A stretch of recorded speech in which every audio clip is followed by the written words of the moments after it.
ठीक है।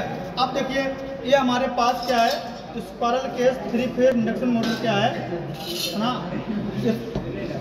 इसकी वायरिंग क्या वाइंडिंग होने को है 2-3 महीने क्या है पहले इसकी वाइंडिंग चल गई थी, ठीक है। तो वाइंडिंग क्या है इसकी तुम लोगों से करवाएंगे लगभग। तो ये देखिए ये तुम्हारी जो मोटर है वो spiral cage 3 phase induction motor, 3 phase motor ये भी है लेकिन ये भी 3 फेज है, लेकिन ये स्पाइरल केज है, स्पाइरल केज, स्पाइरल केज भी होता है पिंजरा प्रारूपी है ये, ठीक है। और ये स्लिप रिंग है, ये वाली कौन सी है, स्लिप रिंग है। अब देखिए ये जो इसकी पहचान क्या होती है, रोटर से होती है।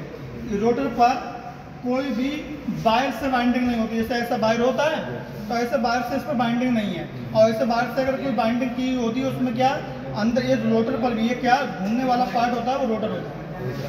मोटर का घूमने वाला पार्ट क्या कहलाता है, रोटर कहलाता है। और ये 3 फेज इंडक्शन मोटर है और कौन सी है, स्पाइरल केज है, ठीक है। और ये जो घूम रहा है तो ये घूमने वाला पार्ट मोटर का होता है वो क्या कहलाता है, रोटर कहलाता है। क्या कहलाता है, रोटर कहलाता है। और ये बाहरी भाग जो है ये योक कहलाता है, क्या कहलाता है।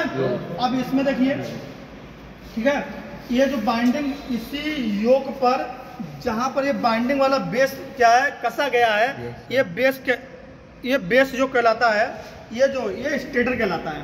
ये देखिए ये क्या है, स्टेटर, इसको बाइंडिंग की जाती है, ठीक है। इसी पर क्या सप्लाई देते हैं हम, तो इसी पर सप्लाई दे करके क्या है इसमें मैग्नेट उत्पन्न होता है, मैग्नेट उत्पन्न होता है तब के जाकर के ये मोटर घूमती है, ठीक है। तो इसमें भी मैग्नेट उत्पन्न हो जाता है, ठीक है। इस पर सप्लाई नहीं दी जाती है, रोटर पर सप्लाई केवल इस पर दी जाती है, स्टेटर पर दी जाती है। कंफर्म है? हाँ, बाकी जानकारी तुम आगे देखोगे। ये देखिए